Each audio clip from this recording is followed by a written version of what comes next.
नमस्कार, स्वागत है आपका हमारी खास पेशकश कमोडिटी अगले हफ्ते में, जहां हम आपको कमोडिटी मार्केट में क्या कुछ हुआ इस हफ्ते वो तो बताएंगे ही, साथ ही अगले हफ्ते आपको किस तरह से तैयारी करनी है, किस तरह से पोजिशनली आपको ट्रेडिंग करनी है, इसमें हम आपको गाइड करने वाले हैं। और आज हमारे साथ दो मेहमान हैं जो आपको इसमें मदद करने वाले हैं। रविंद्र राव हैं, कोटक सिक्योरिटीज से वाइस प्रेसिडेंट है और कमोडिटी रिसर्च के हेड भी हैं, और साथ ही अखिलेश जैन साहब हैं, फाउंडर है टेक्निकल IQ से। मेहमानों का स्वागत है। आगे हम ग्राउंड नट फ्यूचर्स जो अगले हफ्ते लॉन्च हो रहा है NCDX पर, उस पर भी बात करेंगे। उस पर बात करने के लिए हमारे साथ होंगे अजय केडिया साहब, केडिया कमोडिटी से। आप तीनों मेहमानों का स्वागत है। लेकिन चलिए सबसे पहले आज हम बात करेंगे गोल्ड और सिल्वर की, क्योंकि गोल्ड और सिल्वर के लिए एक अहम हफ्ता था। फेड की बैठक थी इस हफ्ते। हालांकि फेड ने इस बार ब्याज दरों में जो बढ़ोतरी की जो रफ्तार थी उस पर तो ब्रेक लगा दिया है, लेकिन आगे के लिए जिस तरह के संकेत दिए हैं वो चिंता वाली बात है, क्योंकि फेड से साफ किया है कि 2 बार और ब्याज दरें बढ़ाई जा सकती हैं और इस साल आधे % तक और दरों में बढ़ोतरी हो सकती है। इस वजह से बाजार चिंतित है और हमने देखा कि गोल्ड इस हफ्ते काफी टूटा भी, लेकिन वहां से फिर रिकवरी भी हुई। अखिलेश जी बताइए, अब अगले हफ्ते में हम अगर जाएंगे तो किस तरह से ट्रेडिंग करनी चाहिए? गोल्ड और सिल्वर दोनों पर आप अपनी राय रखिए। पोजिशनली किस तरह से ट्रेडिंग करनी चाहिए?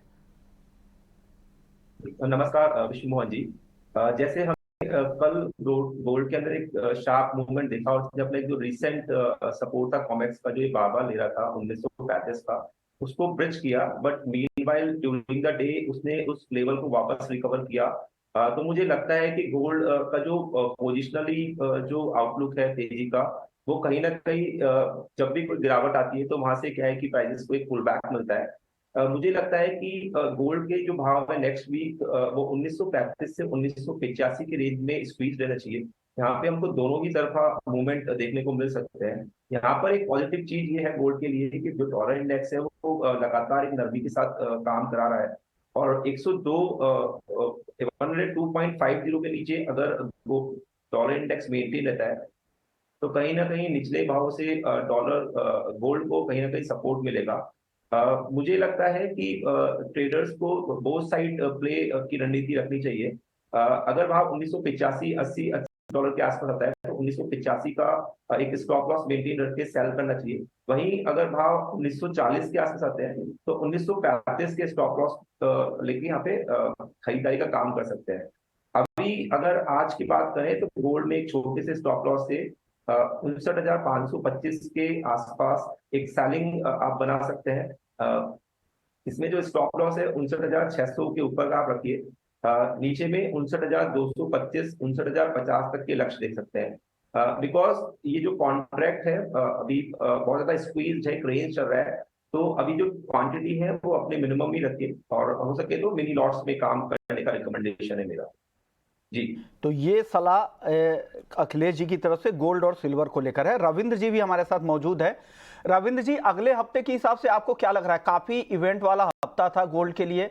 CPI के नंबर आए, फेड के डिसीजन आए, क्या संकेत आगे रहेंगे वो भी फेड ने साफ कर दिया है कि रुख सख्ती रहने वाला, महंगाई पर ही फोकस ज्यादा होगा। किस तरह से तैयारी अगले हफ्ते की करनी चाहिए? क्या लग रहा है किस तरह का रेंज आपको गोल्ड में और चांदी में देखने को मिलेगा अगले हफ्ते?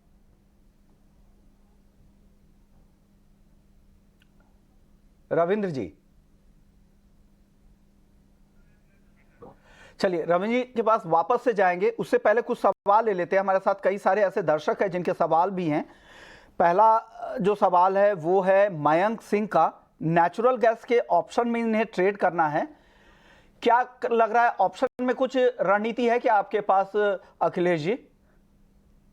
नेचुरल गैस में जो मोमेंटम है वो काफी ज्यादा पॉजिटिव बना है, और मुझे लग रहा है कि अगर भाव 212 के ऊपर यहाँ पे मेंटेन रहते हैं तो ये जो भाव है वो 230 के आसपास हमको अगले वीक में देखने को मिलने चाहिए। तो मेरा रिकमेंडेशन रहेगा कि 210 215 यहाँ की कॉल ऑप्शंस को आप बाय करके काम करिए for next month, for next week. मुझे यहाँ से लगता है कि यहाँ पे एक सिग्निफिकेंट तेजी हमको देखने को मिल सकती है ऑप्शंस के अंदर भी। तो 212 भाव ध्यान रखिए, इसके ऊपर नेचुरल गैस के अंदर बहुत फास्ट अपसाइड मूवमेंट देखने मिलने की संभावना है। 212 के ऊपर जाएगा तो उसके ऊपर और भी बड़ी तेजी की संभावना बन रही है। अखिलेश जी, एक सवाल है मुकेश जी का, राजस्थान से है। इन्होंने भी नेचुरल गैस को शॉर्ट कर दिया है। अब ये क्या करे? 197 में इन्होंने बेचा है, नुकसान हो रहा है, क्या करना चाहिए इनको? यहाँ पे या तो इसको क्लोजिंग बेसिस पे 212 के ऊपर का इस पे स्टॉप लॉस रखे, या फिर रनिंग मार्केट में 215 के स्टॉप लॉस से आप इस ट्रेड को रख सकते हैं। नीचे में अगर कोई भी डाउन साइड मिलती है 207 के आसपास, 205 के आसपास, तो इस ट्रेड से एक बार एग्जिट करने की रणनीति आप कर सकते हैं। अखिलेश जी है वो है जिंक पर, 2 लॉट जिंक इन्होंने 216 रुपए में बेचा है, क्या करना चाहिए? जिंक यहाँ पे सेल किया है, तो मेरा रिकमेंडेशन रहेगा कि यहाँ पे अगर उछाला मिलता है 224-25, तो यहाँ पे अगर आपके पास कुशन है तो सेलिंग की पोजीशन और बिल्डअप कर सकते हैं। 226 का इसमें एक बंद का स्टॉप लॉस रखिए। अगर ये भाव ब्रश नहीं होता तो मुझे लगता है कि आपके ये जो भाव है 216 217 वापस से एक बार देखने को मिल सकते हैं।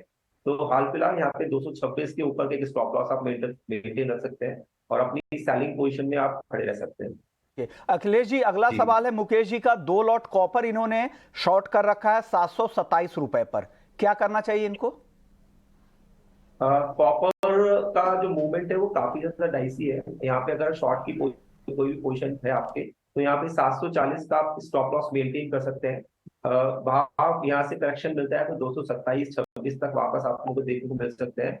233 के नीचे भाव जाते हैं तो वहां पे आप अपनी सेल पोजीशन को और बढ़ा सकते हैं। तो मेरा रिकमेंडेशन रहेगा 740 का स्टॉप लॉस मेंटेन रखिए कॉपर सेलिंग के अंदर। अगले दर्शक है कृष्णा है दिल्ली से, कॉपर में क्या करना चाहिए? रविंद्र जी, कॉपर में कृष्णा को क्या करना चाहिए? गुड इवनिंग विश्वमोहन जी। विश्वमोहन, मेरे हिसाब से कॉपर में एक 738 का 200 डे मूविंग एवरेज रेजिस्टेंस है। हमने कॉपर में बहुत अच्छी रैली देखी है। मेरे हिसाब से थोड़ा बहुत रेजिस्ट करेगा यहाँ पर, क्योंकि काफी टाइम के बाद फर्स्ट टाइम ये 200 डे मूविंग एवरेज के आसपास टेस्ट करने आया है। तो मुझे लगता है कि जब तक कि ये 738 is the exact level, so taking a bit buffer 740 के ऊपर जब तक नहीं जाता तब तक एक बार पॉसिबिलिटी है कि ये फिर से एक बार 720 718 तक आ सकता है। तो एक थोड़ा सा कॉन्ट्रा कॉल होगा 740 के ऊपर क्लोजिंग बेसिस पे स्टॉप लॉस रख के बेचे 720 21 के आसपास फिर से इसमें बाइंग लौट सकती है। सो आई थिंक अराउंड 10-15 रुपए का गेन इसमें देख सकते हैं हम। और अगर ये कॉन्ट्रा नहीं लेना है तो मेरे हिसाब से वेट कीजिए एक करेक्टिव मूव का। हो सकता है कि 420 425 तक का लेवल एक बार आ जाए तो वहां पे एक बार फिर से बाइंग एंट्री कर सकता है। यहाँ पे बाइंग एंट्री करना थोड़ा सा मेरे हिसाब से रिस्की होगा, या फिर 740 के ब्रेकआउट पे डेली क्लोजिंग के ब्रेकआउट पे एक बार फिर से एक बार लॉन्ग एंट्री ले सकते। अगले दर्शक है जमील भाटी हैं राजस्थान से, नेचुरल गैस और क्रूड ऑयल, इन दोनों में क्या करें, खरीदे या बेचे, क्या सलाह देंगे रविंद्र जी? वेल, नेचुरल गैस की अगर बात करें तो नेचुरल गैस में एक बहुत अच्छा कल के सेशन में एक बहुत अच्छा मूव आया है। इन्वेंट्री ने काफी अच्छा सपोर्ट किया। एक्सपेक्टेशन वाज अराउंड 95-96 बीसीएफ और आया अराउंड 84 बीसीएफ। तो काफी टाइम के बाद इन्वेंट्री थोड़ा सा एक्सपेक्टेशन से कम आया है, तो उसी वजह से हमने एक बहुत अच्छा अप मूव देखा है। But natural gas is again moving close to the resistance of 214 215। तो मेरे हिसाब से एक करेक्टिव मूव आ है which should be a good buying zone. 206 के आसपास मेरे हिसाब से एक अच्छा बाइंग जोन बनता है। इसमें 196 का स्टॉप लॉस होना चाहिए और अपसाइड मुझे लगता है कि ये 221 222 तक आ सकता है। 221 या 222 का जो रेजिस्टेंस है वो काफी स्टिफ है, क्योंकि दो तीन बारी प्राइसेस वहां पर आके रिवर्स हुए हैं। अगर उसके ऊपर निकल जाता है तो फिर मैं एकदम sharp up move natural gas में देख रहा हूँ। वेदर साइड से भी थोड़ा सा सपोर्ट है अभी एज ऑफ नाउ। तो मेरे हिसाब से डिप में बाइंग करना एक बेटर स्ट्रेटेजी होगी इन नेचुरल गैस। क्रूड की बात करें तो क्रूड मेरे हिसाब से अभी भी एक रेंज में है। अगर नाइमेक्स की बात करें तो $74 on the upside NYMEX WTI का, और लोअर साइड में $67 का एक सपोर्ट है। MCX की बात करें तो MCX में 5,950 6,000 का रेजिस्टेंस है and down side it has a floor near 5,550।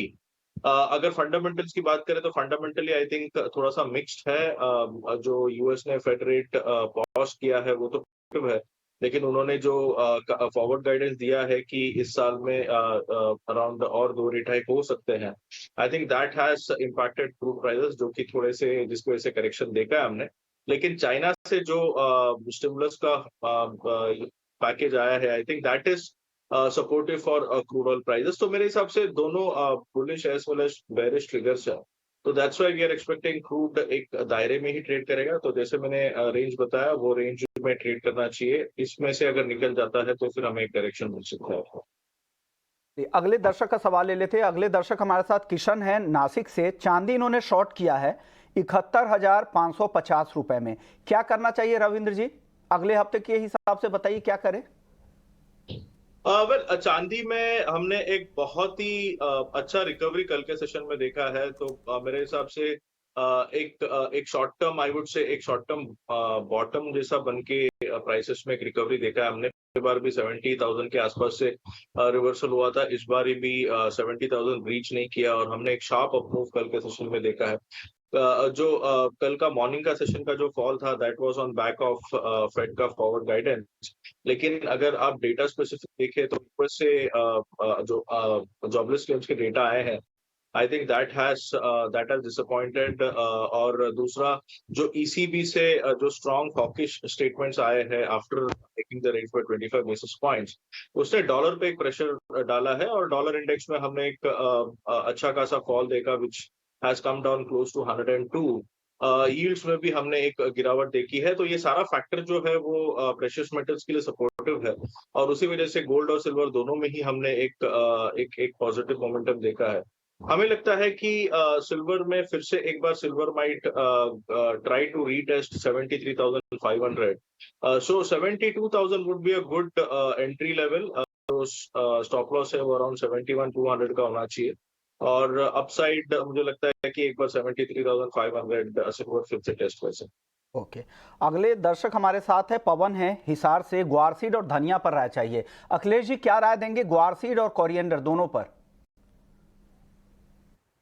Coriander जैसे मैंने पिछले शोज में भी कहा था कि यहाँ पे एक बॉटमिंग नजर होता आ रहा है चार्ट्स पर। यहाँ पर कोरिएंडर के अंदर 6525 का भी रिसेंटली लेवल ब्रिज हुआ है जो कहीं ना कहीं ये सिग्निफिकेंट दिखा रहा है कि यहाँ पर the chances of bottom reversal will be happen. तो मुझे लगता है कि कोरिएंडर के अंदर यहाँ पे 6225 के आसपास भाव मिलते हैं तो वहां पर आप इस खरीदारी कर सकते हैं। नीचे में इसमें 6125 का स्टॉप लॉस रखिए। ऊपर 6450 से 6500 तक के लक्ष्य हमको देखने को मिल सकते हैं। हाजिर ट्रेडर के लिए मैं यहाँ रिकमेंड करूंगा कि अगर 6500 के लेवल यहाँ पे धनिया ब्रिज करता है तो मुझे इस कमोडिटी में शॉर्ट मीडियम टर्म के अंदर 20 से 25% तक का उछाला भी लगता है टेक्निकल पे। तो इसका जो लेवल है 6400 64 6500 ये बहुत इंपॉर्टेंट लेवल रहेगा नेक्स्ट फ्यू सेशंस के लिए। वहीं पे हम बात करें गंवार की तो गंवार और गंवार गम दोनों के ही वायदे ने एक बड़ी रेंज के अंदर ट्रेड करा रहा है ऐसा लग रहा है। स्पेशली अगर गंवार की बात करें तो मुझे लगता है कि यहाँ पे दो रेंजेस प्ले कर रही है। फर्स्ट ऑफ ऑल अगर ये कॉन्ट्रैक्ट 5400 के नीचे बंद है तो यहाँ पर हर उछाले में बिकवाली हमको देखने को मिलेगी और नीचे में जो सपोर्ट है वो 4900 से लेकर 4850 तक हमको देखने को मिलेगी। तो गंवार का जो ब्रॉडर रेंज है एक 5850 से लेकर 54 का है। बट ट्रेडर को मैं यहाँ पर रिकमेंड करूंगा कि भाव जब तक 5070 के नीचे नहीं जाते तब तक आप बाय ऑन डिप्स की रणनीति यहाँ पर रख सकते हैं और 5375 का लक्ष्य यहाँ पे आप देख सकते हैं। वहीं गंवार गम के अंदर 10,250 का एक बहुत महत्वपूर्ण लेवल बना हुआ है। ये लेवल अगर ब्रिज करता है नेक्स्ट वीक या आइदर एनी डे तो यहाँ पर एक रिकवरी देखने को मिल सकती है। रेस्ट दोनों ही कॉन्ट्रैक्ट में साइडवेज डाउन ट्रेंड हमको देखने को मिलेगा ऊपरी लेवल से। चलिए अगले दर्शक का सवाल ले लेते हैं। फटाफट से अब सवाल लेना होगा। धीरज है गुजरात से। कैस्टर क्या 6,500 रुपए तक ऊपर जाएगा? क्या लग रहा है अखिलेश जी आपको? कैस्टर का लेवल 6,500 तक जाता दिख रहा है आपको? बिल्कुल बिल्कुल डेफिनेटली मैं कैस्टर की बात बोलने ही वाला था। कैस्टर फर्स्ट मुझे एग्री कमोडिटी लग रही है जो बॉटम आउट यहाँ पे दिख रही है एक आफ्टर ए हैवी करेक्शन। तो मेरा रिकमेंडेशन रहेगा कि एक बार कैस्टर के भाव 6,025 से लेकर 6100 की रेंज में आने पे एक बार करेक्शन ले सकते हैं। वो करेक्शन हो सकता है 200 से 300 पॉइंट का यहाँ पे रहे। बट मुझे लगता है कि नेक्स्ट क्वार्टर तक हमको 6500 इवन 6750 तक के भाव भी इसमें देखने को मिलते हैं। तो हाजिर वायदा या जो लॉन्ग टर्म ट्रेडर है मेरा रिकमेंडेशन अगर भाव करेक्शन के अंदर 5700 5600 तक की रेंज में आते हैं तो 5500 के बंद एसएल पे इसको फॉर ए क्वार्टर आप होल्ड कर सकते हैं। डेफिनेटली बात है, as per the chart structure 6500 even 6750 तक के लक्ष्य भी हमको देखने को मिल सकते हैं। जी। अगले दर्शक हमारे साथ अभिषेक हैं दिल्ली से, नेचुरल गैस और यूएसडी आईएनआर पर अगले हफ्ते के लिए राय जानना चाह रहे थे। रविंद्र जी, यूएसडी आईएनआर अच्छी रिकवरी दिखी, करीब 5 हफ्ते के ऊपरी स्तर पर है, क्या लग रहा है यूएसडी आईएनआर में अगले हफ्ते क्या होगा? और एनजी पे तो हालांकि आपने बताया था, एक बार इनके लिए और कॉल बता दीजिएगा। यूएसडी आईएनआर मेरे हिसाब से एक ट्रायंगल में ट्रेड कर रहा है, तो ट्रायंगल के लोअर बाउंड पे अभी है। मेरे हिसाब से 8158 का काफी स्ट्रॉन्ग सपोर्ट है, और अगर अपसाइड देखें तो अपसाइड में 82.16 का रेजिस्टेंस है। तो मेरे हिसाब से ये ट्रेड ये रेंज में रहेगा। 81.58 के नीचे इसमें आई वुड से कि एक ब्रेकडाउन इंडिकेशन आएगा, और उसके नीचे फिर काफी नीचे आ सकता है। बट एज ऑफ नाउ मेरे हिसाब से जब तक कि वो ब्रेक नहीं होता, क्योंकि काफी टाइम से जो इसका रेंज है वो एक सीमित दायरे में है, एंड जो ट्रायंगल है वो अभी थोड़ा सा नैरो हो रहा है, तो we might see a direction very soon in USD INR. तो मेरे हिसाब से अभी एज ऑफ नाउ जब तक कि 82.16 होल्ड है ऑन अ क्लोजिंग बेसिस, तब तक के लिए थोड़ा सा डाउन साइड मोमेंटम रहेगा इसमें, और 8158 का लेवल वॉच करना चाहिए। अगर उसके नीचे क्लोजिंग आ जाता है तो then I would move towards bearish view in USD INR. अगर नेचुरल गैस की बात करें तो अगेन आई एम रिपीटिंग कि प्राइजेस कल काफी अच्छा, प्राइजेस में एक अच्छा मोमेंटम आया है। हमें लगता है कि 221 तक के लेवल हम नेचुरल गैस में देख सकते हैं, बट खरीदारी जो है वो थोड़े से लोअर लेवल्स पे करना चाहिए, क्योंकि कल के सेशन में हमने ऑलमोस्ट 7 to 8% का अप मूव था। तो एक करेक्टिव मूव अगर आता है तो आई थिंक रिस्क रिवॉर्ड अच्छा बैठेगा। सो 206 के आसपास एक अच्छा सपोर्ट है, that is a good buying zone. Stop loss जो है वो अराउंड 196 का होना चाहिए, और पॉसिबिलिटी है कि 221 222 तक आ सकता है, और अगर उसके ऊपर सस्टेन करता है तो मेरे हिसाब से you might see a big move in natural gas on the upside. अगले दर्शक का सवाल ले लेते हैं। समीर हैं बुलंद शहर से, सोने चांदी में क्या करना चाहिए? रविंद्र जी, गोल्ड पर आपका व्यू मैं लिया भी नहीं था, काफी इवेंट वाला हफ्ता था, क्या करना चाहिए गोल्ड में? सिल्वर पे हालांकि आपने बता दिया है, तो गोल्ड पे इनको राय दे दीजिए समीर को। गोल्ड में जैसे मैंने सिल्वर में बताया कि जो फेड का आउटकम था, इनिशियली तो हमने एक न्यूजर्क रिएक्शन देखा गोल्ड में, प्राइसेस काफी नीचे गए थे, $1930 तक गए थे। बट 1930 एक बहुत ही क्रूशियल लेवल है, काफी टाइम से प्राइसेस उसके नीचे क्लोजिंग बेसिस पे सस्टेन नहीं किया है, तो that still remains a good support. और अपसाइड में देखें तो 1984-85 का रेजिस्टेंस है, और उसके वहां से एक अच्छी रिकवरी आई 1970 के आसपास, और अभी ये उसके आसपास ही ट्रेड कर रहा है। तो मेरे हिसाब से गोल्ड में अभी भी एक क्लियर डायरेक्शन नहीं है, जैसे सिल्वर में अभी एक still there is a hope कि एक इनवर्स एचएनएस है, and it has still not penetrated the right shoulder. वैसे गोल्ड में अभी तक कोई एक क्लियर डायरेक्शन नहीं है। मुझे लगता है कि 1984-85 वेरी वेरी क्रूशियल, थोड़ा सा अगर बफर ले तो साइकोलॉजिकल $2000 के ऊपर इसमें क्लोजिंग आना चाहिए। अगर आ जाता है तो आई would move towards a bullish momentum. Similarly अगर नीचे की तरफ 1930 के नीचे क्लोजिंग आ जाता है तो it might move slightly towards a bearish momentum. तो मेरे हिसाब से अभी फिलहाल ये साइडवेज है, और ये साइडवेज रेंज कंटिन्यू रहेगा अगले हफ्ते में भी, और ये रेंज ब्रेकआउट के लिए वेट करना चाहिए। अगर एमसीएक्स की बात करें तो एमसीएक्स में अराउंड 59,700 59,800 का अपसाइड रेंज रहेगा, और डाउनसाइड वुड बी नियर 58,800 58,700। तो ये रेंज में ही प्ले करेगा। लेकिन अगर किसी का medium to long term view है तो आई थिंक इसमें जब भी अच्छा खासा करेक्शन आता है, I think one should enter into long positions. Okay, चलिए एक और सवाल ले लेते हैं। हमारे साथ हैं परवीन हैं हिसार से, गोल्ड इन्होंने शॉर्ट कर रखा है 59,450 रुपए में। अखिलेश जी, क्या करना चाहिए इनको? 59,450 पे शॉर्ट है। गोल्ड का वैसे ओवरऑल जो स्ट्रक्चर है वो काफी ज्यादा रेंज है। कल के मूवमेंट के बाद ये काफी ज्यादा स्क्वीज लग रहा है मुझे एक रेंज में। बट बीइंग अ ट्रेडर अगर आप यहाँ पे देखने जाते हैं तो 59,600 जैसे मैंने कहा, वो आप स्टॉप लॉस मेंटेन रख सकते हैं इस पोजीशन पर। 59,600 मार्केट ब्रिज करता है तो वहां पे अपनी पोजीशन को एग्जिट कर लीजिए। नेक्स्ट वीक इंतजार कीजिए। अभी ये थोड़ा क्लूलेस है फॉर शॉर्ट टर्म। एक बार 1935 से लेकर 1985 के रेंज के अंदर। शुक्रिया अखिलेश जी आपका, रविंद्र जी आपका, आप लोगों ने वक्त निकाला और फटाफट से दर्शकों के सवालों के जवाब दिए कि अगले हफ्ते उनकी तैयारी किस तरह की रहनी चाहिए। लेकिन चलिए अगले हफ्ते के लिए आज से एक बड़ी खबर आने वाली है। अगले हफ्ते वो है तेल तिलहन इंडस्ट्री से जुड़े लोगों के लिए, क्योंकि एनसीडीएक्स पर अगले हफ्ते से आपके पास तिलहन का एक वायदा आने वाला है, वो है ग्राउंडनट फ्यूचर कॉन्ट्रैक्ट लॉन्च हो रहा है अगले हफ्ते। ये लॉन्च होने वाला है, जो पूरे वैल्यू चेन, चाहे वो किसान हो, कारोबारी हो, प्रोसेसर्स हो, मिलर्स हो, सभी अपने रिस्क को इस डेरिवेटिव टूल के जरिए कम कर सकते हैं। इसकी अहमियत और भी ज़्यादा इसलिए है क्योंकि काफ़ी समय से सोया पैक, पाम, सरसों के कॉन्ट्रैक्ट बंद है। ऐसे में ये एक नई आशा लेकर आ रहा है। हेजिंग से लेकर स्प्रेड ट्रेड के लिए आपके पास नया विकल्प अब मिलने वाला है। और कैसे इस कॉन्ट्रैक्ट का फायदा उठा सकते हैं और कैसे अपने प्राइस रिस्क को कम कर सकते हैं, बताने के लिए हमारे साथ इंडस्ट्री के सबसे पॉपुलर कमोडिटी एक्सपर्ट्स में से एक अजय केडिया जी मौजूद है। केडिया जी शुक्रिया, आपने वक्त निकाला। आपसे पहले भी बात हुई थी, अब लगातार अवेयर लोगों को कर रहे हैं इस कॉन्ट्रैक्ट को लेकर। क्या इस बार क्या कहेंगे, मूंगफली के किसान हो या कारोबार, कैसे इसमें पार्टिसिपेशन करके इसका फायदा उठा सकते हैं, ये बताइए आप। नमस्कार विष्णु। नमस्कार सर। डेफिनेटली अगर हम देखें तो देखिए ऑयल सीड में ये सबसे बड़ी खबर है, बिकॉज हम जानते हैं पिछले 1.5 साल से ऑयल सीड के अंदर जैसे हमने सोया मस्टर्ड में बैन लगते हुए देखा, बिकॉज कंसर्न था इन्फ्लेशन को लेकर, तो सरकार ने जो स्टेप लिया और अब हम देख रहे हैं कि ग्राउंडनट ओपन अप हो रहा है, तो ये एक तरह का विंडो ओपन कर रहा है। और खास करके इंपॉर्टेंट इसलिए भी हो जाता है कि पिछले 1.5-2 सालों में हमने रशिया यूक्रेन की लड़ाई के बाद हमने ये देखा कि ऑयल सीड में वॉलिटिलिटी काफी ज्यादा बढ़ चुकी है। खाली अगर हम ग्राउंडनट की वॉलिटिलिटी की बात करें तो करीबन 18 से 20% की वॉलिटिलिटी है मार्केट में।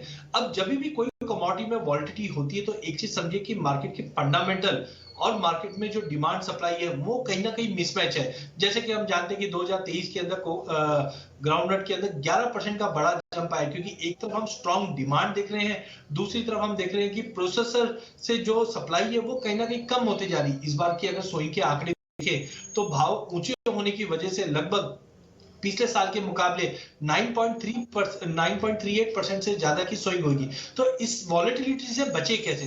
तो एक्सचेंज पे ये फ्यूचर आने से सबसे पहले वीसीपीज को सबसे ज्यादा बेनिफिट होता है, वैल्यू चेन पार्टिसिपेंट, जिसमें पहला होता है फार्मर, क्योंकि हमने बहुत बार देखा है कि फार्मर की उम्मीद होती है करंट भाव को देखकर कि इतने ऊंचे भाव मुझे मिल जाएंगे क्या, लेकिन होता है इसके विपरीत है। जब मार्केट में प्रोडक्शन एक साथ आता है, हार्वेस्टिंग स्टार्ट होती है, तो भाव में गिरावट आना चालू होता है और कहीं ना कहीं फार्मर को एक कंसर्न हो जाता है। तो एफपीओ के माध्यम से एक्सचेंज के ऊपर हेज करके चला जा सकता है फार्मर के लिए। वहीं प्रोसेसर या स्टॉकिस्ट ये भी काफी इंपॉर्टेंट वीसीपीज होते हैं, इनके लिए भी काफी इंपॉर्टेंट है, बिकॉज हम जानते हैं कि ग्राउंडनट में हम सबसे ज्यादा एक्सपोर्ट्स करते हैं, खास करके चाइना में। तो इससे पहले 3-4 महीने पहले हमने देखा था कि चाइना में जो हम एक्सपोर्ट कर रहे हैं वहां पे कुछ कंसर्न्स थे, जिसके चलते स्टॉकिस्ट की चिंता बढ़ गई थी। तो ऐसे टाइम पे उनको डर लगा रहता है कि भाव में गिरावट आएगी तो मेरे वैल्यूएशन लॉसेस या मुझे हायर इन्वेंटरीज पे कंसर्न है, तो एक्सचेंज के ऊपर हेज करके चल सकते हैं। एंड लास्ट अगर हम बात करें कॉर्पोरेट्स, जो मैन्युफैक्चरर्स है, कोई भी चीज, चाहे तेल के मैन्युफैक्चरर है, चाहे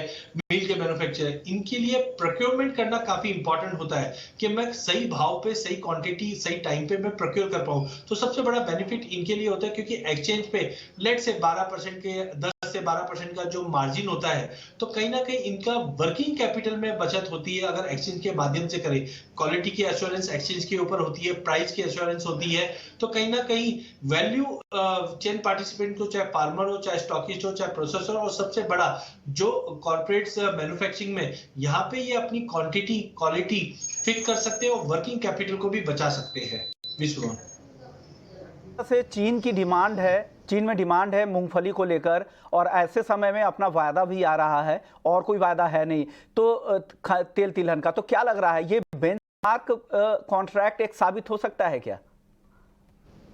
हाँ बिल्कुल, अगर चाइना के इंपोर्ट की अगर बात करें तो लगभग करीबन 1.5 लाख टन के आसपास या 1.4 मिलियन टन के आसपास का खपत है। और जिस ढंग से हम देख रहे हैं कि पहले 3 महीना चाइना काफी सुस्त था, डिमांड नहीं थी, बट जिस ढंग से चाइना धीरे धीरे इंप्रूवमेंट कर रहा है, हमने देखा ये हफ्ते में पीबीओसी ने, मतलब पीपल्स बैंक ऑफ चाइना ने रेट कट भी की है, जिसके चलते सभी मेटल के अंदर, चाहे कॉपर हो चाहे क्रूड हो, वैसी एग्री कमोडिटी में भी एक जान फूंकती हुई दिखाई दी है। और चाइना एक ट्रेडिशनल बड़ा बायर रहा है, तो ऐसे टाइम पे कॉन्ट्रैक्ट लॉन्च करना एक काफी अच्छा हम बोल सकते हैं दिन है, बिकॉज एक तरफ हम देख रहे हैं कि जो एक्टिविटी चाइना से है वो धीरे धीरे ट्रेड में बढ़ रही है। चाइना भी पोस्ट कोविड डिमांड बढ़ रही है, इंडिया में भी इस बार प्रोडक्शन अच्छा होना है, मानसून का कंसर्न भी है। तो ये सबको देखते हुए मुझे लगता है कि काफी अच्छा डिसीजन है। एक्सचेंज की ओर से भी एनसीएक्स ने बहुत अच्छा डिसीजन लिया और सेबी ने इस चीज को समझा, रिक्वायरमेंट समझा। तो पूरे ऑयल सीड को छोड़कर हमने को लॉन्च होते हुए देखा। तो मुझे लगता है कि काफी अच्छा मौका है वैल्यू चेन पार्टिसिपेंट्स के लिए भी और एक्सचेंज का एक प्लेटफॉर्म है उसको यूज करने के लिए भी। जी, अब अगला मेरा सवाल होगा, दो तरह के लोग होते हैं, एक जिनके पास मूंगफली का स्टॉक उनके पास होगा, एक ऐसे लोग होंगे जो फ्यूचर में भविष्य में खरीदने वाले होंगे। उन दोनों के पास रिस्क होता है। जिनके पास माल है गोडाउन में, उनको लगता है कि भाव आगे क्या होंगे, बढ़ेंगे या कम हो जाएंगे, वो रिस्क है जिनके पास माल है। जिनको खरीदना है, कारोबारी है, उनको खरीदना है, फ्यूचर के डेट में लग रहा है कि अभी तो भाव ठीक है, आगे क्या होगा पता नहीं, बहुत तेज हो जाएंगे तो क्या करेंगे, अपना मार्जिन कम हो जाएगा। इन दोनों लोगों के लिए कैसे वो अपने इस रिस्क को कैसे कम कर सकते हैं इस डेरिवेटिव टूल के जरिए?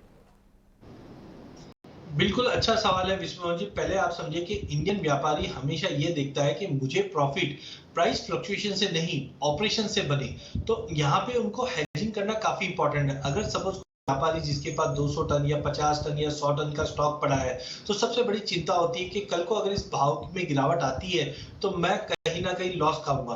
तो एक्सचेंज के डेरिवेटिव पे आने की वजह से जो भी पोजीशन इनके पास फिजिकल है वही एक्सचेंज के ऊपर हेज कर सकते हैं, ताकि अगर भाव में गिरावट आती भी है तो उनको इंपैक्ट नहीं पड़े। देखिए, profit from operation is one of the most important, क्योंकि अगर हम 1 टन का काम करें तब भी हमको एक फिक्स प्रॉफिट मिलने वाला है, 1000 टन का काम करेंगे तब भी एक फिक्स प्रॉफिट मिलेगा। तो काफी कॉर्पोरेट्स कोशिश यही करते हैं कि हमारे सप्लायर से जो माल ले रहे हैं वो भी हमारे फिक्स है। तो जो भी 2-3 महीने की अपनी साइकिल बना रहे हैं प्रोक्योरमेंट के लिए, एक्सचेंज के द्वारा वर्किंग कैपिटल में बचत कर सकते हैं, प्लस अपना प्राइस फिक्स कर सकते हैं। तो डेरिवेटिव टूल स्टॉकिस्ट के लिए और जो कॉर्पोरेट अपने प्रोक्योरमेंट साइकिल प्लान कर रहे हैं या प्रोडक्शन साइकिल प्लान कर रहे हैं, तो वहां पे उनको वर्किंग कैपिटल का भी बेनिफिट मिलता है, स्टोरेज की भी फैसिलिटी मिलती है और एक्सचेंज पे प्लान करके वो धीरे बाय कर सकते हैं, जहां पे उनका जो फिक्स कॉस्ट परचेजिंग कॉस्ट है या रॉ मटेरियल कॉस्ट है वो फिक्स कर सकते हैं। तो एक्सचेंज के डेरिवेटिव से ये भी देखा गया कि कम से कम 12 से 15% तक आप अपना प्रोक्योरमेंट कॉस्ट कम करने की कोशिश कर सकते हैं डेरिवेटिव के माध्यम से। एक कॉन्ट्रैक्ट और कई फायदे आपके लिए, 12 से 15% तक आप प्रोक्योरमेंट के माध्यम से अपने कॉस्ट डेरिवेटिव टूल्स के जरिए कम कर सकते हो। तो एक बढ़िया कॉन्ट्रैक्ट, उम्मीद करते हैं कि बेंचमार्क के तौर पर यह कॉन्ट्रैक्ट आने वाले दिनों में साबित होगा और उम्मीद है कि इस बार लार्जर पार्टिसिपेशन होगा, अलग अलग क्लास के लोग इसमें आएंगे और इसमें इस वायदा के फायदे को उठाएंगे और नई ऊंचाई पर इस वायदा को ले जाएंगे। शुक्रिया केरिया जी, आपने वक्त निकाला हमारे लिए। तो चलिए इस खास पेशकश को यहीं समेटते हैं, लेकिन बाकी खबरों के लिए आप बने रहिए ET नाउ स्वदेश पर। नमस्कार।